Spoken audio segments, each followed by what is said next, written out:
वमन इन कुष्ठ, कुष्ठ में ऐसी कौन सी अवस्था है कि हमें प्लान करना है कि इस कुष्ठ वाले पेशेंट में हमें वमन देना है, तो इंडिकेशन आता है चरक चिकित्सा आता है 7 का रेफरेंस है श्लेष्मोत्तर कुष्ठ उत्कृष्ट दोषेन हृदया ऊर्ध्व भागेषु कुष्ठेषु। जो भी कुष्ठ है अगर उसमें श्लेष्म का प्राधान्य है मतलब कफ प्रधान अवस्था है तो आपको वमन प्लान करना है। दोष अगर हृदय में मतलब उरस स्थान में अगर उत्कृष्ट अवस्था में है आशय सामीप्य के कारण उसको वमन प्लान करना है। ऊर्ध्व भागेषु कुष्ठेषु अगर ऊर्ध्व भाग में आपका कुष्ठ है कोई त्वचा विकार है तो ये एब्सोल्यूट इंडिकेशन वमन का है इन कुष्ठ डिसऑर्डर्स। फिर कुछ वमन के योग उन्होंने बताए जैसे कि मदन फल, वचा, वासा, पटोल, निम्ब, प्रियंगु, मधु के साथ चक्रदत्त, अष्टांग हृदय कल्पस्थान का और एक चरक कल्पस्थान का, कृतवेदन, कुटज बीज, सरसप्पात का। तो मैक्सिमम जब हम वमन प्लान करते हैं किसी व्याधि में तो मदन फल को हम प्राय इस्तेमाल करते हैं क्योंकि प्राय अणुपायित्व होने के कारण हम मदन फल का ही प्रयोग करते हैं। लेकिन कुछ योग जो ग्रंथों में आए हैं तो हम मतलब ट्राई कर सकते हैं जैसे कि कुटज बीज, सरसप्पात का,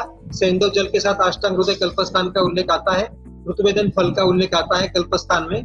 और फिर हम मदन फल के साथ कभी कभी वमनोपक द्रव्य जो है यष्टि मधु कषाय, इक्षु रस, गोदुग्ध जो इस्तेमाल करते हैं उस instead of this using drugs we can use Panchatikta Kashaya. अगर पेशेंट अपना इतना तिक्तरसात्मक द्रव्यों का सेवन करके वो उल्टी कर सकता है तो इन द्रव्यों का हमें प्रयोग करना चाहिए। बहुत बार ऐसा होता है कि पटोल, किरातिक्त डालते हुए हम वासा डालते हुए हम यष्टि मधु का प्रयोग करते हैं मतलब कुछ तो उसे इजीली हो जाए। यष्टि मधु वमनोपक द्रव्यों में भी आया है इसलिए उसका इजीली उल्लास हो जाता है और इजीली वमन हो जाता है।